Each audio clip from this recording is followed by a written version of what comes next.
आपके पास भी गाड़ी है और आप ये 10 बातें नहीं जानते जिन्हें मैं आज की इस वीडियो में आपके साथ शेयर करने वाला हूँ, तो आप एक अच्छे ड्राइवर की कैटेगरी के अंदर नहीं आते। अगर आप इन हैबिट्स को फॉलो करोगे तो जहाँ पे आपकी गाड़ी 7 साल चलेगी वहाँ पे आपकी गाड़ी की लाइफ बढ़ के 3 साल कम से कम आपकी गाड़ी की लाइफ बढ़ जाएगी और आप भी एकदम सेटिस्फाई रहेंगे इस चीज़ को लेके। तो सबसे पहला पॉइंट आता है आपका जो आपके हैंड हैं दोनों। लोग क्या करते हैं, कहीं लॉन्ग जर्नी वगैरह पे तो बात अलग होगी, लेकिन कहीं लोकल में भी चलेंगे ना अपनी गाड़ी को लेके, एक हाथ तो रखेंगे भाई स्टीयरिंग के ऊपर और एक हाथ रख लेंगे गियर लीवर के ऊपर। गियर लीवर के ऊपर अगर आप हाथ रखते हैं तो हमारी जो फोर्क होती हैं ना वो नीचे की तरफ दबती हैं, जिनकी वजह से हमारे गियर बॉक्स के अंदर एक फ्रिक्शन पैदा होता है, जिसकी है जब आप गियर लगा के क्लच पैडल रिलीज़ करेंगे आगे आने वाले टाइम में तो आपकी क्लच पैडल तो रिलीज़ हो जाएगी लेकिन आपकी गाड़ी एक जगह पर ब्रेक डाउन हो जाएगी। उसका कारण क्या है? उसका कारण है गरारी के टीथ घिस जाने। मतलब वो जब गरारी में टीथ ही नहीं रहेंगे तो वो कैसे मतलब पकड़ बनाएगी। तो इस वजह से आप इस चीज़ को अवॉइड करिए। कभी भी आपको गियर लीवर के ऊपर अपना हाथ रख के वो आर्म रेस्ट नहीं बना लेना। या तो अपनी भाई चलो लंबे टाइम पे ये मैंने चीज़ देखी है कि भाई कभी भी हमारी जब गाड़ी लेके जाते हैं लंबे कहीं रूट पे तो हम दोनों हाथ हमेशा स्टीयरिंग के ऊपर नहीं रख सकते। हमारी बाजुओं में भाई दर्द हो जाता है जिनकी वजह से हमें एक हाथ हटाना पड़ता है। तो आपको गियर लीवर के ऊपर ना रख के आप आर्म रेस्ट वगैरह पे अपने हाथ को रेस्ट करने दीजिए। सेकंड पॉइंट की बात करें तो आपने ज़्यादातर गाड़ियों के अंदर देखा होगा तो 1.5 लीटर टर्बो चार्ज इंजन है इस गाड़ी के अंदर, या फिर 1.5 लीटर नेचुरल एस्पिरेटेड इंजन है। ये चीज़ ज़्यादातर आपने टाटा की कार्स में देखा होगा या सभी गाड़ियों में आज के टाइम पे टर्बो चार्जर एक फिट होके आता है, जो क्या काम करता है मतलब आपकी गाड़ी का पिकअप इंक्रीज़ कर देता है। 2000 आरपीएम पे गाड़ी आपकी जाएगी तो आपकी गाड़ी के अंदर टर्बो किक इन हो जाता है। तो इसका एक नुकसान भी है।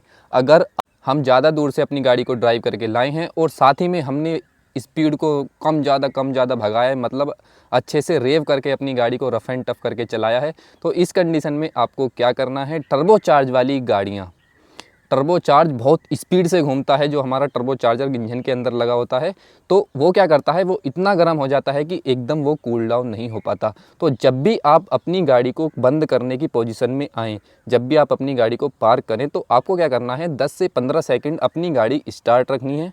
तो उसके बाद आपको अपनी गाड़ी का इंजन ऑफ़ करना है। अगर आपकी गाड़ी के अंदर टर्बो चार्ज इंजन नहीं है तो आप कभी भी बंद कर सकते हैं, जैसे नेचुरल एस्पिरेटेड मैंने आपको बताया है जो मारुति सुजुकी ब्रेजा के अंदर आता है। थर्ड पॉइंट ज़्यादातर नए ड्राइवर्स के लिए है, क्योंकि जब वो गाड़ी चलाना सीखते हैं तो ब्रेकर या फिर किसी बम्प के ऊपर या फिर कभी हम गड्ढे के साइड से अपनी गाड़ी को लिकाड़ें तो हम क्या काम करते हैं कि जिसमें हमने स्पीड कम कर दी उसी गियर में, मानिए आप फॉर एग्जांपल थर्ड गियर में आ रहे हैं तो आपकी गाड़ी की तो स्पीड आ गई भाई 20 से नीचे। जब आपने अपनी गाड़ी के ब्रेक लिए तो 20 से नीचे आ गई, या फिर आपने ब्रेकर के ऊपर कुदाई हो तो आपकी गाड़ी की स्पीड कम हो गई। तो लोग वहाँ पर अपनी गाड़ी का गियर डाउन नहीं करते। ये सबसे बड़ी कमी है। गियर डाउन ना करने का कारण क्या है? सबसे पहले हमारी क्लच हाफ चलती है जिसकी वजह से हमारी क्लच प्लेट की लाइफ घटती है, क्योंकि जितनी ज़्यादा गर्म हमारी क्लच प्लेट होगी उतनी ही लाइफ उसकी डिक्रीज़ होगी। तो ये चीज़ आप अवॉइड करिए। कभी भी आपको उसी गियर के ऊपर नहीं अपनी गाड़ी को पिक करना जिस गियर में आप पीछे से आ रहे हैं। स्पीड के हिसाब से अपनी गाड़ी को गियर को चेंज करिए। अगर आपको ये बात नहीं पता कि कितनी स्पीड पे कौन सा गियर चेंज करें तो प्लीज़ आप लिंक डिस्क्रिप्शन में वहाँ पे जाके वीडियो देखिए। फोर्थ टॉपिक जो आता है वो भी नए ड्राइवर्स के लिए ही है, क्योंकि जब हम गाड़ी को ड्राइव करते हैं तो अपना जो लेफ़्ट पैर है जिससे हम क्लच पैडल को दबाते हैं या रिलीज़ करते हैं उसको हम डेड पैडल भी क्लच को ही समझ लेते हैं, उसके ऊपर से पैर नहीं हटाते।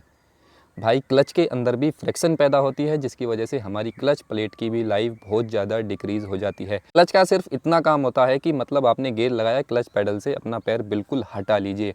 ऐसे ही ब्रेक है, ब्रेक के ऊपर ऑटोमेटिक गाड़ी में लेफ़्ट वाला पैर ब्रेक के ऊपर रखे रखते हैं, जिसकी वजह से हमारे जो ब्रेक पैड हैं उनकी लाइफ बहुत कम हो जाती है। धीरे धीरे वो घिसने लगते हैं। आपका एक मोटा खर्चा आ सकता है क्लच के लिए और ब्रेक पैड्स के लिए। ये चीज़ मैंने देखी है, जो एक्सपर्ट ड्राइवर होते हैं वो भी इस चीज़ को ज़रूर टेस्ट करते हैं। भाई ये चीज़ बहुत ख़तरनाक है जो मैं आपको बताने वाला हूँ। वो क्या चीज़ है, जब भी हम कहीं घूमने जाते हैं तो ऊंची जगह से जब हम अपनी गाड़ी को, मानिए फॉर एग्जांपल स्पीति वैली या लद्दाख वगैरह अपनी गाड़ी को लेके चले गए, तो उस कंडीशन में आपको जब वापस आओगे तो आपकी गाड़ी नीचे की तरफ जाएगी, मतलब ढलान पर आपकी गाड़ी आ जाएगी। तो वहाँ या तो अपना पैर ब्रेक पैडल के ऊपर रख के रखेंगे, क्योंकि आप सोचोगे कि जहाँ पे ज़रूरत होगी उसी हिसाब से मैं अपने ब्रेक यूज़ कर लूँगा। आप एक चीज़ ध्यान रखना, हमारी गाड़ी के अंदर आता है ABS और EBD, anti locking braking system और इलेक्ट्रॉनिक ब्रेक आते हैं जिसके अंदर। वो क्या काम करते हैं, सिर्फ जब तक आपकी गाड़ी स्टार्ट है तभी हमारे ब्रेक्स काम करेंगे। और ये चीज़ सही नहीं है, आप न्यूट्रल करके अपनी गाड़ी को चलाएं, चीज़ के अंदर आपकी गरारी फ्री हो जाएंगी, तो आपके इंजन के लिए ये चीज़ भी ठीक नहीं है। और थर्ड जो चीज़ आती है इसके अंदर वो आती है हमारा स्टीयरिंग व्हील। आपको पता है जिस गाड़ी में पावर स्टीयरिंग आता है, सिर्फ जैसे ब्रेक काम करते हैं ना, ऐसे ही हमारा पावर स्टीयरिंग आता है। जब तक आपकी गाड़ी स्टार्ट है सिर्फ स्टीयरिंग व्हील आपका तभी काम करेगा। अगर आप इग्निशन बिल्कुल बंद कर दोगे, आप अपनी चाबी को बाहर निकाल लोगे और आप कोई ऐसे मोड पे हैं बाई चांस कि आपको टर्न होना है, तो वहाँ पे आपका स्टीयरिंग लॉक भी हो सकता है। तो आप प्लीज़ ये चीज़ अवॉइड करिए। 100-200 रुपये का तेल बचाने के चक्कर में आपके साथ एक्सीडेंट भी हो सकता है। आते हैं हम 6 टॉपिक के ऊपर। 6 टॉपिक क्या है, जब भी हम ऑटोमेटिक गाड़ी को पार्क करते हैं तो उसमें एक पी मोड आता है जिसे हम पार्क मोड बोलते हैं, मतलब पार्किंग मोड, कि भाई हम अब पार्किंग में आ गए, हमने पी मोड इंगेज कर दिया।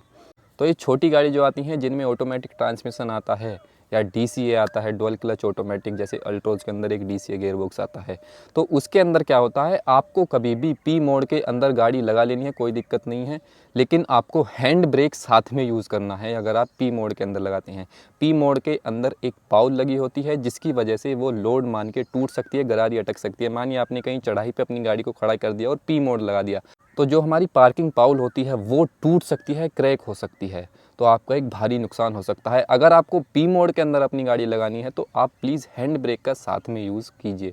7th टॉपिक भी हमारा बहुत ज़्यादा इंपॉर्टेंट है। आप जब भी गड्ढे वगैरह में या फिर कहीं ऑफ रोडिंग वगैरह पे अपनी गाड़ी को लेके जाएं तो वहाँ पे अपनी गाड़ी को प्लीज़ स्लो ड्राइव कीजिए, क्योंकि वहाँ पे क्या हो सकता है, जब भी आप अपनी गाड़ी को गड्ढे वगैरह में डालेंगे तो वहाँ पे आपकी गाड़ी की व्हील बैलेंसिंग ख़राब हो सकती है, आपकी गाड़ी का टायर फट सकता है।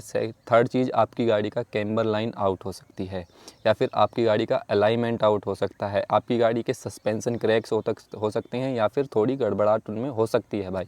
मतलब ये मोटा खर्चा आता है इन चीज़ों में। छोटे से कुछ पॉइंट हैं, व्हील अलाइनमेंट वगैरह, ये कैम्बर लाइन आउट हो गई, या फिर आपकी गाड़ी के अंदर सस्पेंशन कोई क्रैक हो गया, तो ये मोटा खर्चा मांग लेते हैं। तो आपकी गाड़ी सेफ भी रहेगी और आपकी जेब के पैसे भी बचेंगे। करते हैं 8 पॉइंट के बारे में। तो 8 पॉइंट हमारा क्या आता है, वो आता है हमारा सिर्फ नए ड्राइवर्स के लिए। ये गलती नए ड्राइवर्स ही ज़्यादा करते हैं। जब हम अपनी गाड़ी को चलाते हैं या फिर कहीं पे हमें रोकने की मुसीबत आ जाती है कि अब हमारी गाड़ी बैक लेनी है यहाँ पे मोड़ वगैरह पे, या कहीं आगे से ट्रैफिक आ गया, तो उस कंडीशन में हम क्या करते हैं, हमारी गाड़ी प्रॉपर तरीके से ब्रेक नहीं करती, उससे पहले ही हम अपनी गाड़ी में रिवर्स गियर डाल देते हैं। हमारे गियर बॉक्स से आवाज़ भी आती है गरारी की, कि वो चीज़ बहुत ज़्यादा रिस्की है हमारे गियर बॉक्स के लिए। आपकी जो गरारी हैं वो टूट सकती हैं और मोटा खर्चा आपके गियर बॉक्स के अंदर आ जाता है। प्लीज़ आप पूरा क्लच पेडल दबाइए, और जब तक आपकी गाड़ी ना रुके, जब तक आप फर्स्ट में या फिर कोई से भी गियर में हो, आपको गाड़ी रिवर्स गियर में नहीं लगानी, रुकने के बाद ही रिवर्स गियर में लगानी है। और ये भी नहीं है कि भाई रिवर्स गियर में हमारी गाड़ी है तो आप फर्स्ट गियर में लगा दीजिए। प्रॉपर तरीके से आप ब्रेक लगाइए, जब तक आपकी गाड़ी बिल्कुल रुक नहीं जाए उसके बाद ही आप गाड़ी में फर्स्ट गियर लगाइए। आते हैं हम 9th टॉपिक के बारे में। आपके पास अगर कोई पुरानी गाड़ी है या फिर नई गाड़ी है, दोनों चीज़ों के बारे में मैं बात करूंगा इस पॉइंट में। आपके पास अगर पुरानी गाड़ी है, अगर आप विंटर के टाइम में उसको स्टार्ट कर रहे हैं, तो प्लीज़ आप उसको थोड़ी देर स्टार्ट रहने दीजिए, 1-2 मिनट के लिए।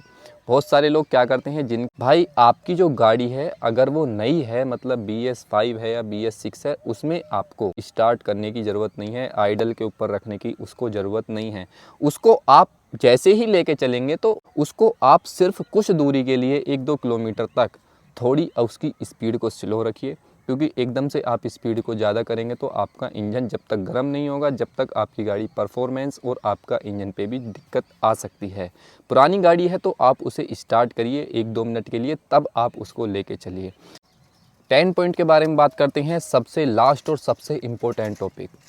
अब ये सब चीज़ें तो आप करते रहेंगे, लेकिन अपनी गाड़ी को मेंटेन भी तो रखोगे ना कभी। अपनी गाड़ी में ये चीज़ आपको देखनी है, कहीं खरंजे वगैरह पे ले जाके टूटी फूटी रोड के ऊपर म्यूजिक सिस्टम को बंद करके अपनी गाड़ी के अंदर, हमारी गाड़ी के अंदर कहीं अजीब सी आवाज़ तो नहीं आ रही, कहीं खड़पड़ वगैरह कुछ अजीब सी A pillar B pillar C pillar कहीं से कोई चीज़ आवाज़ तो नहीं कर रही, ये चीज़ आपको देखनी है। आपकी जब गाड़ी ख़रीदते हैं तब आपकी गाड़ी के साथ एक मैनुअल बुकलेट आती है जिसे आपको रीड करना है, उसके अंदर बहुत सारी चीज़ें ऐसी लिखी होती हैं जो आपको नहीं पता होती। एक चीज़ उसमें बहुत ज़्यादा इंपॉर्टेंट लिखी होती है, जब गाड़ी के साथ या तो आपकी मैनुअल में होगी या फिर एक वार्निंग साइन का एक अलग से हमें पेपर मिलता है जब हम नई गाड़ी खरीदते हैं। हमारा जो इंस्ट्रूमेंट क्लस्टर होता है जिसमें स्पीड वगैरह हमको दिखाई जाती हैं, ये सब चीज़ें MID वगैरह जिसको हम मल्टी इन्फॉर्मेशन डिस्प्ले बोलते हैं, तो इसके अंदर हमको वार्निंग साइंस की हमें यहाँ पे नोटिफिकेशन मिलती है। आप ये चीज़ ध्यान रखिए, अगर आपकी गाड़ी के अंदर येलो लाइट जले कोई भी, तो आप थोड़ी बहुत देर 2-4 किलोमीटर अपनी गाड़ी को ड्राइव कर सकते हैं। लेकिन अगर आपकी गाड़ी के अंदर किसी भी तरीके की रेड कलर की लाइट जले, अपनी गाड़ी को तुरंत आप रोक लीजिए। अगर आप बताइए कि इस टॉपिक के ऊपर, वार्निंग साइंस के ऊपर अगर मैं वीडियो बनाऊं, तो प्लीज़ आप कमेंट कर सकते हैं, या फिर यहाँ पे इंस्टाग्राम हैंडल आपको दिख रहा होगा विशान डागर, वहाँ पे जाके मुझे डायरेक्ट मैसेज कर सकते हैं। और उसी के साथ साथ आपको अपनी गाड़ी की सर्विस टाइम पे करानी है। जितने किलोमीटर पे आपकी गाड़ी की सर्विस होती है उस तरीके से आपको अपनी गाड़ी की सर्विस करानी है। सर्विस के टाइम पे अपनी गाड़ी के ब्रेक पैड पे बिल्कुल लालच मत कीजिए। अगर आपकी गाड़ी के ब्रेक पैड अच्छे से घिस गए हैं, 100% या फिर 95% तक भी घिस गए हैं, तो प्लीज़ आप उनको चेंज करा लीजिए। तो यही दोस्तों कुछ बातें थी जो मुझे आपके साथ शेयर करनी थी। अगर आपको ये वीडियो अच्छी लगी तो प्लीज़ लाइक बटन दबाइए और उसी के साथ साथ सब्सक्राइब बटन दबाना बिल्कुल ना भूलें।